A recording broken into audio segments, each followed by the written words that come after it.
দেখো, আজ উনি সাধু সন্ন্যাসী থেকে মঠ থেকে ঘুরে এলো। হ্যাঁ, তারপর কি খাচ্ছে দেখছো? এই দেখো, মাংস, এক জাম মাংস নিয়ে বসে গেছে। তারপরে দেখো হাড় গুড়, দেখো একদম এরা দুজন হচ্ছে সমান।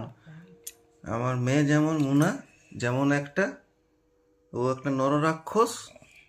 হ্যাঁ, আর এই যে একটা নররাক্ষস তৈরি হয়েছে। এই দেখো, মুরগির হাড় কেউ চিবাই চিবাই খায় দেখেছো আজ পর্যন্ত? এই দেখো, দেখো, আমি খাচ্ছি তো তোমার কি হচ্ছে? এই দেখো, আরেকজন আছে, ও এমনি হাড়, এই হাড়গুলো বারণ করলাম বলে চিবানো নেই। আরেকজন আছে, সে তো চিবানো নেই, একদম গুঁড়ি করে লালটা বার করে দেয়। মুন্না, তো তোমার কি? আমি খেতেই পারি, আমার ভালো লাগে, আমার ভালো লাগে আমি খাই। এমন দিব নাই। হুম, খাওয়া নিয়ে করবে না। মানে রাক্ষসের মতন খেয়েছে, এক জামবাটি মাংস। আমি খেয়েছি মোটে দেখো 2 পিস না 3 পিস, বাকি সব হজম করলে। এই দেখো, এই দেখো,